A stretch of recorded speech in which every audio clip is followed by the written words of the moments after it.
Alright, so yeah, I haven't uploaded for a while, and there's a good reason for that. I've been building a new bike, and that is eventually coming up on the main channel. But in that build, I did pick up some new small itty bits and pieces that I thought I could do like a video and cover basically these three main parts, plus some other stuff just in a bit. And as you can see, it's a stem, it's a chainring, and it's a beautiful seat clamp. And I think I will actually start with this because I think this is the most exciting part of the bunch. And this is a carbon seat clamp, and it's made by Elita one, you know, that same brand that makes that Seatpost.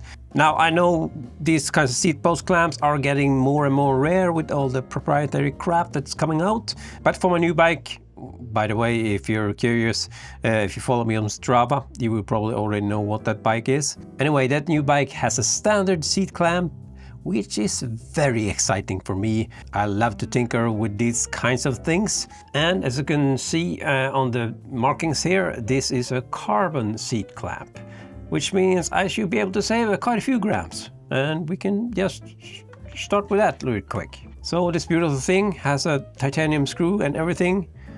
Comes in at 9.9 grams. That will replace, well, here you get a little spoiler. This clamp, the original clamp, is hefty 20.6 grams. We're cutting the weight in half. So this is a very cheap AliExpress option compared to basically anything else. I learned now that giving the price I'd pay for it, me ordering from Japan doesn't really make much sense, because depending on where you live, the price will be different.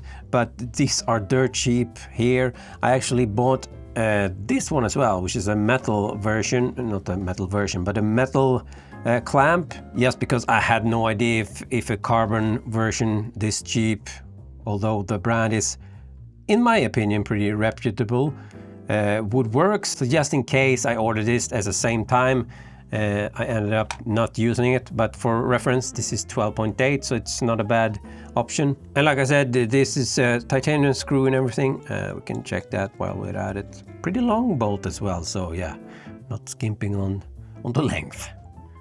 2.7 grams, and I have already used this and it works, yeah, exactly as you would think a seat clamp would. They even have the inner lip here, like if you see in the original one, also has that lip in here, so you can't put it lower than it's supposed to go. Same here, it is slightly narrower, but hasn't been any problems yet. I'm like I said, I'm super damn impressed with just the quality and everything. You might say 10 grams is not really that light, and I will agree. For example, we have something from Darmo here. This is their sub 4, but as you can see, there's things like too light even for me. But for reference, this is crazy. This actually came out 2.9. I think this is not the original bolt. This cracked on installation, and Darmo sent me a new one, so no issues with warranty or anything like that. But I sold that clamp pretty quick because, you know, you live and you learn, as they say. This one though, I think I put this in the same category as the Elita one Seatpost and the Uno stem. It's just the best budget option out there, in my opinion, at least from the stuff I've tried. And yes, a quick mention of this, because this is an Uno stem, and I've done Uno stem videos on this channel before, so say, what the hell is this all about? But now you can actually get the Uno stems blank from the factory, no graphics at all, so no need to clean them off, and pre-tuned with the titanium bolts, all them bolts. And for me, this was basically a few dollars more than the original stem, still cheaper than it would be to buy the normal stem with the graphics and then switch out the bolts. It was still cheaper than that, but again, depending on where you order this from, prices will vary, so you just have to check that out for yourself. But for reference, this is a 110, says there, 110 stem, 7 degrees, and the weight 100.4 grams. I will expect this with the non-titanium bolts be around 1 108 grams or something like that, around 110. You probably already knew about the Uno stem itself, but that you can get them all nice and stealthy with titanium bolts directly from the factory. It's pretty sweet. While we're talking about the stem, I actually picked up some what do you call it, computer mounts for this stem just because. And I did not really know what to go with, so I just ordered a few or two to be more exact. This is the one I will go with in the end. It's not the most beautiful thing at all, I will admit. But again, dirt cheap, so it didn't cost much to try it out. I also ordered a different one in metal. Looks like this, but after trying that out, that is one I will go with for now. I think this will be a bit more robust, but it's way heavier though. So if we take this is with the GoPro or light mount that has an included nut for the bolt, which is important to notice. I think it's very annoying to have a separate nut there when you're messing around with that. Anyway, the weight 36.4 with screws, and that means also I can remove the screws on the bottom of the Uno. I should actually do that on the scale so we know how much. So I can remove 4.3 grams from the stem and replace it with the mount. They will look like this.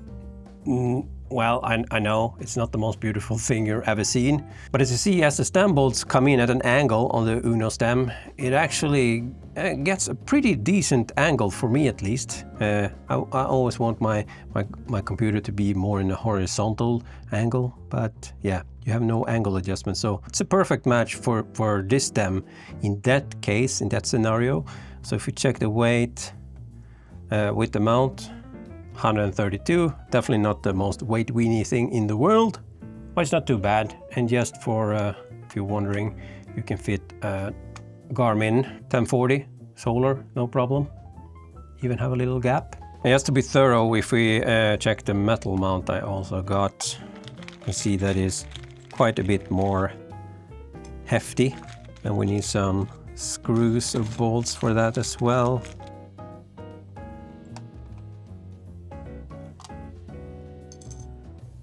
Yeah, if you include that, we're almost talking 50 grams for the metal mount. So yeah, it's always good to have a backup, but it won't be something I use for the foreseeable future. The last thing is a new chainring. I'm just gonna take this out. This is what I've been using for my 1x setup. This is the Garbaruk 44 tooth. The reason I got another chainring was not really anything to do with weight. I know it's blasphemy to say, but this chainring is a 6mm offset chainring, or actually I think it's even more. Yeah, it's 6.4mm offset, and on my new bike this basically is too much offset and will hit the chainstay, even though the frame is supposed to clear a much bigger chainring, but because of that offset it was a no-go. And I was kind of expecting that, so I ordered this in advance. This is a Path Quest 1x chainring, same Eastern race face interface as the Garbaruk, of course, because I'm going to use this with my Elita X310 crank, and this is a 0 offset. So yeah, no problem there. I've already used it and it clears the chainstay, no issues, but I thought might as well put it on the scales. So we have a reference there, 102.4 grams. If we compare that to Garbaruk, can you see that? That's 112.7 grams, so it's actually lighter, same tooth size and everything than the Garbaruk, and of course a bit cheaper, especially since it's coming from AliExpress. Even if they made a 0 offset in this design, just factoring in the shipping from Europe would be a lot more expensive. That's why I went with this. All right, that is it for now. This is the start of the show, in my opinion, and stay tuned for the build video on the main channel. It's gonna be probably the longest build video I ever done. Whew. Yeah, have a lot of footage to go through, so might take a little while, but it will be up eventually. Right, catch you in the next one. Peace.